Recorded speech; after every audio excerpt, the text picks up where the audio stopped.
जय हिंद दोस्तों, कैसे हो आप सब। उम्मीद करता हूँ आप सब अच्छे होंगे और आपकी पढ़ाई अच्छी चल रही होगी। दोस्तों आज की वीडियो में हम करने वाले हैं साइंस का एक बहुत ही ज़्यादा इंपॉर्टेंट टॉपिक, जिसका नाम है रासायनिक समीकरणों को संतुलित करना। दोस्तों ये टॉपिक जो है बहुत ही ज़्यादा सरल है, लेकिन अक्सर देखा गया है कि कई बच्चों को इस टॉपिक को करने में समस्या होती है। ये समझ में नहीं आता है कि किस तरह से हमें समीकरणों को संतुलित करना है, इसमें कौन सा फॉर्मूला लगता है। दोस्तों इस समस्या का समाधान मैं इस वीडियो के अंदर 100% कर दूंगा, आप बस इस वीडियो को पूरा देख लेना। दोस्तों समीकरणों को संतुलित करना बहुत आसान है। मैं आपको यहाँ पर बताने वाला हूँ कि किस तरह कौन सी ट्रिक हमें यहाँ पर अप्लाई करनी है और किस तरीके से हमें यहाँ पर समीकरणों को संतुलित करना है। दोस्तों सबसे पहले मैं आपको बता दूँ, ये क्वेश्चन जो बोर्ड के एग्जाम के अंदर आता है दोस्तों, 4 मार्क्स का ये क्वेश्चन पूछा जाता है और 4 ही समीकरणें आपको दी जाती हैं। उन 4 समीकरणों को हमें संतुलित करना होता है। आप बिल्कुल इसी तरह से वहां पर क्वेश्चन को देखने वाले हैं। क्वेश्चन जो है दोस्तों ये एग्जाम के अंदर ये समझ लीजिए आना ही है, लगभग 100% इस क्वेश्चन को पूछा जाता है। दोस्तों क्वेश्चन होता है निम्न रासायनिक समीकरणों को संतुलित कीजिए, और समीकरणें हमें नीचे दे दी जाती हैं और इन समीकरणों को संतुलित करवाया जाता है। दोस्तों सबसे पहले हम यहाँ पर देखेंगे कि समीकरण के अंदर जो अभिक्रिया में भाग लेने वाले यौगिक होते हैं और जो हमें अभिक्रिया के बाद जो यौगिक मिलते हैं उन्हें क्या कहा जाता है, क्योंकि हमें थोड़ी सी बेसिक जानकारी समीकरण के बारे में होना जरूरी है। तो दोस्तों सबसे पहले हम यहाँ पर देखेंगे कि आप देखेंगे इधर 2 या 2 से अधिक यौगिक जो हैं, जो समीकरण के अंदर या अभिक्रिया में भाग लेते हैं, वो कहलाते हैं अभिकारक। दोस्तों अभिकारक जो होंगे दोस्तों वे अभिक्रिया में भाग लेंगे और उसके बाद जो हमें मिलेंगे उन्हें कहा जाएगा उत्पाद, यानी जो बनकर तैयार होता है दोस्तों वो उत्पाद कहलाता है, और जो बनाने में सहायक होते हैं दोस्तों वे अभिकारक कहलाते हैं। बस आपको इतना ध्यान रखना है। अब उसके बाद हम पहली समीकरण को संतुलित यहाँ पर करने वाले हैं। दोस्तों पहली समीकरण को मैं यहाँ पर लिख लेता हूँ। दोस्तों पहली समीकरण है यहाँ पर HNO3 प्लस CaOH का होल ट्वाइस। दोस्तों फिर हो जाएगा गिव्स, ये हो जाएगा यहाँ पर CaNO3 का होल ट्वाइस प्लस H2O। दोस्तों ये हमारी समीकरण है। इस समीकरण के अंदर दोस्तों हमें यहाँ पर दिया गया है नाइट्रिक अम्ल HNO3, ये दोस्तों है कैल्शियम हाइड्रोक्साइड या फिर भुजा हुआ चूना। इसके बाद यहाँ पर हमें मिल रहा है दोस्तों कैल्शियम नाइट्रेट, और ये हो जाएगा दोस्तों जल। इस तरह से हमें यहाँ पर ये दोनों अभिकारक हैं और दोस्तों ये दोनों उत्पाद हैं। अब यहाँ पर हम इसको संतुलित करने के लिए दोस्तों क्या करना है, इस चीज़ को हम यहाँ पर देखते हैं। सबसे पहले हमें यहाँ पर हर एक अभिकारक के लिए उसके जो अणुओं की संख्या है उनको लिखना है। अभिकारक के तत्वों के लिए प्रत्येक अणु की संख्या को लिखना है। जैसे यहाँ पर हाइड्रोजन है, हाइड्रोजन में दोस्तों आप देखेंगे कितने यहाँ पर हाइड्रोजन है दोस्तों, 1 हाइड्रोजन है। इसी प्रकार से यहाँ से अगर नाइट्रोजन की बात करी जाए तो दोस्तों नाइट्रोजन भी यहाँ पर 1 है। ऑक्सीजन की बात करी जाए दोस्तों यहाँ पर ऑक्सीजन की संख्या है 3। इस तरह से हमें यहाँ पर इनको लिखना है। फिर इसके बाद दूसरे वाले को देखेंगे दोस्तों, तो दूसरे में Ca जो है दोस्तों यानी कैल्शियम कितने हैं दोस्तों 1। फिर उसके बाद O कितने हैं दोस्तों, यानी कि ऑक्सीजन कितने हैं यहाँ पर, तो ऑक्सीजन दोस्तों यहाँ पर देखेंगे OH का ट्वाइस है, तो इसलिए ऑक्सीजन हो जाएंगे यहाँ पर 2। और हाइड्रोजन कितने हैं दोस्तों, यहाँ पर हाइड्रोजन भी कितने हो जाएंगे 2। तो इस तरह से हमने यहाँ पर अभिकारकों के जितने भी अभिकारक के जो भी यौगिक हैं और फिर उनमें जो तत्व हैं उनको हमने अलग अलग उनकी संख्या के अनुसार रख लिया है। इसी तरह से जो हमारे पास उत्पाद हैं उनकी संख्या को भी अलग अलग इसी प्रकार से हमें रखना है। तो यहाँ पर आप देखेंगे Ca यानी कैल्शियम, कैल्शियम दोस्तों यहाँ पर है 1। उसके बाद N जो है दोस्तों NO3 का ट्वाइस हो रहा है, तो दोस्तों यहाँ पर नाइट्रोजन जो हो जाएंगे दोस्तों ये हो जाएगा 2। और ऑक्सीजन कितने हैं दोस्तों, अंदर की तरफ 3 है लेकिन बाहर ट्वाइस लगा हुआ है, तो 2 या 6, यानी ऑक्सीजन हो जाएंगे यहाँ पर 6। इस तरह से हमारे यहाँ पर कंप्लीट हो गया। उसके बाद ऑक्सीजन जो जल है दोस्तों, इसमें देखेंगे हाइड्रोजन कितने हैं 2 और ऑक्सीजन कितने हैं दोस्तों 1। अब इसको हम यहाँ पर संतुलित करना स्टार्ट करेंगे। सबसे पहले आपको इतना स्टेप जो है दोस्तों करना है। आप पेपर के अंदर एग्जाम के अंदर भी दोस्तों इस तरीके से करके आ सकते हैं, आपको फुल मार्क्स मिलेंगे और आपका जो मतलब इंप्रेशन जाएगा वो एग्जामिनर के ऊपर अच्छा ही जाने वाला है। उसके बाद अब यहाँ पर आप देखेंगे सबसे पहले हाइड्रोजन की संख्या यहाँ पर देखेंगे 1 है और यहाँ पर हाइड्रोजन की संख्या 2 है। या आप सबसे पहले हाइड्रोजन की संख्या यहाँ पर कितनी है दोस्तों 1, और दोस्तों यहाँ पर हाइड्रोजन की संख्या कितनी है 2। ठीक है दोस्तों, तो यहाँ पर हाइड्रोजन की संख्या 2 है और यहाँ पर हाइड्रोजन की संख्या दोस्तों 1 है। तो हम पहले इस हाइड्रोजन की संख्या को पूरा करने के लिए 2 से मल्टीप्लाई करेंगे, तो अब यहाँ पर हो गए हैं 2 हाइड्रोजन और यहाँ भी दोस्तों 2 हाइड्रोजन हैं। उसके बाद नाइट्रोजन देखेंगे दोस्तों, यहाँ पर नाइट्रोजन कितने हो गए हैं दोस्तों 2, क्योंकि 2 की अगर हम मल्टीप्लाई करेंगे तो वो सब में मल्टीप्लाई यहाँ पर हो जाएगी, क्योंकि अब यहाँ पर आप देखेंगे हाइड्रोजन की संख्या 1 थी तो लेकिन अब 2 हो गई है। इस तरह से नाइट्रोजन की संख्या 1 थी तो नाइट्रोजन की संख्या भी यहाँ पर अब कितनी हो गई है 2, लेकिन ऑक्सीजन की संख्या यहाँ पर थी 3, तो ऑक्सीजन की जैसे मल्टीप्लाई 3 से होगी तो दोस्तों ऑक्सीजन की संख्या यहाँ पर 6 हो जाएगी। उसके बाद आगे चलेंगे नाइट्रोजन। तो दोस्तों नाइट्रोजन की संख्या यहाँ पर 2 है और यहाँ पर भी, तो दोस्तों यहाँ पर नाइट्रोजन की संख्या 2 है और यहाँ पर भी 2 है, यानी नाइट्रोजन को हमें संतुलित करना नहीं है, मतलब नाइट्रोजन के जो अणु हैं वो पूरे हैं। ऑक्सीजन की कितने दोस्तों 6, तो ऑक्सीजन की संख्या दोस्तों यहाँ पर भी 6 है, तो ऑक्सीजन यहाँ पर कंप्लीट है। उसके बाद आप देखेंगे यहाँ पर कैल्शियम, कैल्शियम कितने हैं दोस्तों 1, यहाँ पर भी 1 कैल्शियम है, ये भी कंप्लीट है। ऑक्सीजन कितने दोस्तों यहाँ पर 2 और यहाँ पर आप देखेंगे दोस्तों ऑक्सीजन कितने हैं 1। तो ऑक्सीजन को दोस्तों यहाँ पर 6 थे, यहाँ भी हमारे 6 थे तो कंप्लीट थे, लेकिन इस ऑक्सीजन को कंप्लीट करने के लिए हमें यहाँ पर जो ऑक्सीजन की संख्या है 2 है, तो यहाँ भी 2 बनाने के लिए 2 से मल्टीप्लाई करनी पड़ेगी। अब आप देखेंगे यहाँ पर जैसे हम 2 से मल्टीप्लाई करते हैं तो यहाँ पर हाइड्रोजन कितने हो जाते हैं दोस्तों 4 और यहाँ पर ऑक्सीजन हो जाते हैं दोस्तों यहाँ पर 2। उसके बाद आप देखेंगे हाइड्रोजन 2 हमारे पास यहाँ भी हैं, तो हाइड्रोजन हमारे पास यहाँ पर कितने हैं दोस्तों 4, तो 2 ये और 2 ये, सॉरी 4 ये, इधर से 2 लेंगे, यहाँ से 2 लेंगे तो 4 ये, यानी हाइड्रोजन कंप्लीट हो गए हैं। नाइट्रोजन 2 है, नाइट्रोजन 2 है तो कंप्लीट है।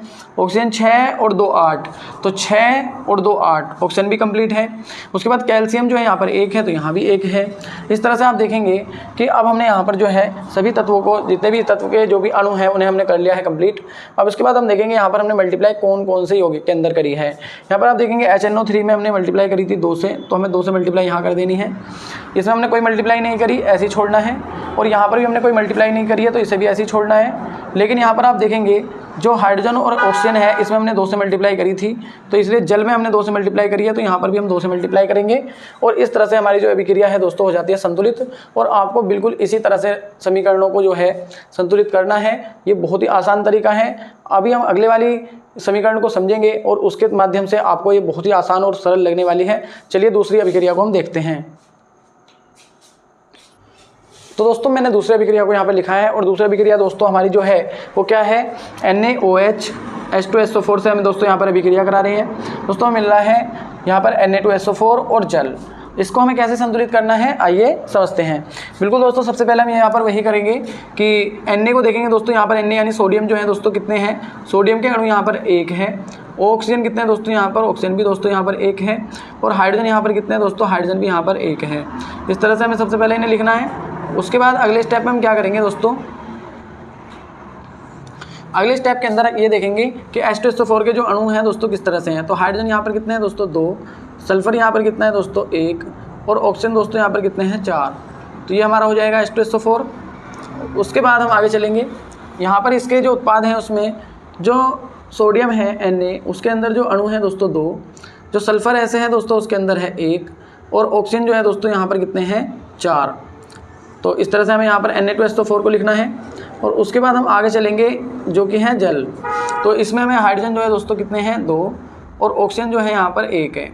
इस तरह से हमें यहाँ पर इन्हें लिख लेना है। सबसे पहला काम हमें यहाँ पर यही करना है दोस्तों। आप जब इनकी दोस्तों थोड़ी सी प्रैक्टिस करेंगे तो आपको बहुत ही सरल लगने वाला है, बहुत ही आसान तरीका है दोस्तों। अब यहाँ पर करते हैं हम इनको संतुलित, यानी कि सबसे पहले हम यहाँ पर इन्हें संतुलित करने के लिए क्या करेंगे, इनके अणुओं को दोनों तरफ बराबर करेंगे। और जब दोनों तरफ बराबर करेंगे तो सबसे पहले यहाँ पर देखेंगे सोडियम Na। दोस्तों आप यहाँ पर देखेंगे सोडियम जो है उसकी संख्या 1 है और यहाँ पर सोडियम की संख्या दोस्तों 2 है। तो आपको इधर 2 है तो इधर भी 2 बनाना पड़ेगा, तो इसलिए हम करेंगे यहाँ पर 2 से मल्टीप्लाई, तो ये हो जाएगी सोडियम की संख्या बराबर। तो अब जैसे सोडियम की संख्या बराबर होगी दोस्तों, इस 2 की मल्टीप्लाई यहाँ पर भी होगी और यहाँ पर भी होगी। तो इस 2 की मल्टीप्लाई जब यहाँ पर करेंगे तो ऑक्सीजन की संख्या 2 हो जाएगी और जब यहाँ पर करेंगे तो यहाँ पर हाइड्रोजन की संख्या भी 2 हो जाएगी। अब इसी के हिसाब से हमें यहाँ पर आगे की तरफ चलना है कि ऑक्सीजन की जो संख्या है दोस्तों अब हमारे पास 2 है यहाँ पर, और इधर की तरफ आप देखेंगे कि ऑक्सीजन की संख्या यहाँ पर 4 है और यहाँ पर 1 है। तो सबसे पहले हम यहाँ पर ही मल्टीप्लाई करने वाले हैं, क्योंकि हमें हमेशा कोशिश ये करनी है कि जहाँ पर विषम संख्या हमें मिल रही है उसे हम सम बना लें। अगर 2 से किसी भी संख्या मल्टीप्लाई करते हो तो दोस्तों वो सम संख्या बन जाती है। तो अब आप यहाँ पर अगर 2 से मल्टीप्लाई करेंगे तो दोस्तों उससे भी हमारा कुछ नहीं होने वाला है, क्योंकि हमें चाहिए कितने, ऑक्सीजन 2। तो इसलिए अगर हम 2 से यहाँ पर मल्टीप्लाई करेंगे तो एक तो ये विषम संख्या से हमें सम संख्या में मिलेगी और साथ ही हमारे ऑक्सीजन जो है वो भी कंप्लीट यहाँ पर हो जाएंगे। इधर की तरफ जो हमारा ऑक्सीजन है इस वाले अणु में, इस वाले यौगिक में और इस वाले यौगिक में ऑक्सीजन की संख्या बराबर हो चुकी है। हाइड्रोजन की संख्या यहाँ पर देखेंगे दोस्तों 2 है। इसी तरह से यहाँ पर देखेंगे तो हाइड्रोजन दोस्तों कितने हो चुके हैं 4। अब इधर हाइड्रोजन 4 हो चुके हैं, क्योंकि अगर 2 की मल्टीप्लाई यहाँ पर आप करोगे तो 2 की मल्टीप्लाई यहाँ पर करने से 4 हो जाएंगे दोस्तों। 2 यहाँ पर है और 2 यहाँ पर भी हैं, तो हाइड्रोजन 2 यहाँ है और 2 यहाँ पर हैं, तो हाइड्रोजन की संख्या इधर भी 4 है, इधर भी 4 है। अभी हमें कहीं भी मल्टीप्लाई करने की ज़रूरत नहीं है। उसके बाद हम देखेंगे दोस्तों यहाँ पर सल्फर, तो सल्फर दोस्तों यहाँ पर 1 है, यहाँ भी 1 है, और जो अतिरिक्त 4 ऑक्सीजन इधर की तरफ थे वो 4 अतिरिक्त ऑक्सीजन इधर की तरफ है। तो इसलिए अब जो हमारी ये समीकरण है दोस्तों बिल्कुल संतुलित हो चुकी है। अब हम यहाँ पर देखेंगे हमने कहाँ पर मल्टीप्लाई करी है। दोस्तों पहले जो हमने मल्टीप्लाई करी है दोस्तों यहाँ पर ये करी है NaOH के अंदर, ठीक है। तो हमें यहाँ पे NaOH में 2 से मल्टीप्लाई करनी है, और दोस्तों यहाँ पर जल में करी है 2 से मल्टीप्लाई, और अब ये समीकरण जो हो गई है दोस्तों बिल्कुल संतुलित हो गई है। और ये आप देख सकते हैं कितने आसानी से हम किसी भी समीकरण को संतुलित कर सकते हैं। तो दोस्तों अब देखेंगे हम तीसरी वाली समीकरण, और तीसरी वाली समीकरण को दोस्तों हम यहीं पर ही हल करने वाले हैं। मैं यहाँ पर ही आपको बताने वाला हूँ। दोस्तों आप यहाँ पर देखेंगे कि तीसरे समीकरण के अंदर NaCl दिया गया है, जो कि होता है नमक या सोडियम क्लोराइड, और इसी तरह से यहाँ पर दिया गया है AgNO3, यानी कि हो जाएगा दोस्तों सिल्वर नाइट्रेट। इसकी क्रिया कराएं, इन दोनों क्रिया कराने के बाद हमें मिलता है यहाँ पर AgCl यानी सिल्वर क्लोराइड, और NaNO3 यानी सोडियम नाइट्रेट। अब यहाँ पर आप देखेंगे कि ये यहाँ पर Na जो है दोस्तों 1 है, और इधर की तरफ भी Na दोस्तों 1 ही है। Na जो होता है दोस्तों सोडियम होता है, और सोडियम की संख्या दोनों तरफ बराबर है। इसी तरह से Cl जो है दोस्तों क्लोरीन, तो क्लोरीन यहाँ पर 1 है, और यहाँ पर भी क्लोरीन का 1 ही अणु है। तो क्लोरीन और सोडियम दोस्तों दोनों तरफ बराबर हैं। इसके बाद जब Ag की बात करते हैं तो दोस्तों यहाँ पर Ag जो है अर्जेंटम या चांदी दोस्तों दोनों तरफ बराबर है, तो इसलिए Ag भी जो दोस्तों क्या हो जाएगा, इसे भी हम बराबर करने की कोई आवश्यकता नहीं है। यहाँ नाइट्रोजन की संख्या देखेंगे दोस्तों, नाइट्रोजन 1 है, यहाँ पर भी नाइट्रोजन 1 है, तो नाइट्रोजन भी बराबर है, और ऑक्सीजन दोस्तों इधर 3 है, तो इधर भी 3 है। तो यहाँ पर इस समीकरण को हमें संतुलित करने की कोई भी आवश्यकता नहीं है। इस तरह की जो समीकरणें हैं दोस्तों भी ये भी एग्जाम के अंदर पूछी जाती हैं। तो यहाँ पर आपको बस क्या लिखना है दोस्तों, यह समीकरण संतुलित है, बस आपको इसे इस तरह से लिखकर छोड़ देना है, यह समीकरण संतुलित है, यह समीकरण संतुलित है। इस तरह से आप यहाँ पर लिखेंगे और इसे छोड़ देंगे। उसके बाद आते हैं हमारे दोस्तों चौथी यानी कि लास्ट समीकरण BaCl2 H2SO4 BaSO4 और HCl। आइए समझते हैं इस समीकरण को हम किस तरह से संतुलित करेंगे। दोस्तों सबसे पहले हमें यहाँ पर क्या करना है, जिस तरह से हमने यहाँ पर किया है, सबसे पहला काम हमें यही करना है कि इसके जो अणु हैं दोस्तों इनको अलग अलग करना है। दोस्तों इस वाले समीकरण को आपको जरूर देखना चाहिए एक बार पूरा, जिससे कि आपके जो और भी ज़्यादा कॉन्सेप्ट हैं वो बिल्कुल क्लियर हो जाए और आपका ये क्वेश्चन बिल्कुल भी गलत ना हो। तो सबसे पहले हम यहाँ पे लिखेंगे दोस्तों, जो Ba यानी बेरियम है उसकी संख्या दोस्तों यहाँ पर कितनी है 1, और जो Cl यानी क्लोरीन है दोस्तों उसके जो अणुओं की संख्या है दोस्तों 2 है। और उसके बाद हम यहाँ पे लिखेंगे हाइड्रोजन, हाइड्रोजन की संख्या दोस्तों यहाँ पर आप देखेंगे कितनी है 2। फिर उसके बाद सल्फर, सल्फर की संख्या कितनी है दोस्तों यहाँ पर 1, और इसके बाद आया था ऑक्सीजन, ऑक्सीजन की संख्या दोस्तों यहाँ पर कितनी है 4। इस तरह से लिख लेंगे। और उसके बाद आते हैं आगे इधर की तरफ, इधर की तरफ देखेंगे कि बेरियम जो है दोस्तों उसकी संख्या कितनी है 1, और उसके बाद सल्फर जो है दोस्तों उसकी संख्या कितनी है 1, और ऑक्सीजन जो है यहाँ पर कितना है दोस्तों 4। तो ये हो जाएगा हमारा कंप्लीट। उसके बाद जब हम देखेंगे आगे की तरफ तो यहाँ पर है हमारे पास पहले H की संख्या यानी हाइड्रोजन की संख्या यहाँ पर 1 है, और Cl यानी क्लोरीन की संख्या यहाँ पर कितनी है दोस्तों 1। इस तरह से हो जाती है हमारे दोनों पक्षों में जो भी अणु हैं, जो भी तत्वों के अणुओं की संख्या है दोस्तों बराबर, मतलब हमने उनको लिख लिया है। अब करते हैं दोस्तों इन्हें बराबर या संतुलित। तो सबसे पहले आप यहाँ पर देखेंगे बेरियम कितना है दोस्तों 1, और इधर भी कितना है 1, यानी बेरियम की संख्या दोनों साइड बराबर है। इधर क्लोरीन कितने हैं दोस्तों 2, और इधर जो क्लोरीन है दोस्तों वो 1 है। तो अब इधर हमें क्या करना पड़ेगा, पहले 2 से मल्टीप्लाई करनी पड़ेगी। अब दोस्तों यहाँ पर क्लोरीन जो है इधर भी 2 हैं, इधर भी 2 हैं, लेकिन इधर हाइड्रोजन की संख्या दोस्तों कितनी हो गई है, अब 2 हो गई है। अब यहाँ पर आप देखेंगे हाइड्रोजन कितने हैं 2, तो इधर हाइड्रोजन कितने हो जाएंगे 2, क्योंकि इधर हमने 2 से मल्टीप्लाई कर दिया है। अब इसके बाद आगे देखेंगे कि सल्फर जो है दोस्तों यहाँ पर 1 है, यहाँ भी 1 है, ऑक्सीजन यहाँ पर 4 है, यहाँ भी 4 है। तो इसमें बस हमें कुछ नहीं करना था, जो HCl दे रखा है दोस्तों उसी में ही 2 से मल्टीप्लाई करनी है, और जो अभिक्रिया है दोस्तों संतुलित हो जाएगी।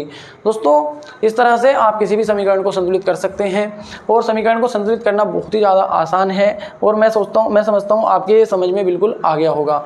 यदि आपको ये वीडियो अच्छी लगी है तो वीडियो को लाइक और चैनल को जरूर सब्सक्राइब कीजिए। इस तरह की वीडियोज़ आपको हमारे चैनल पर लगातार मिलती रहेंगी।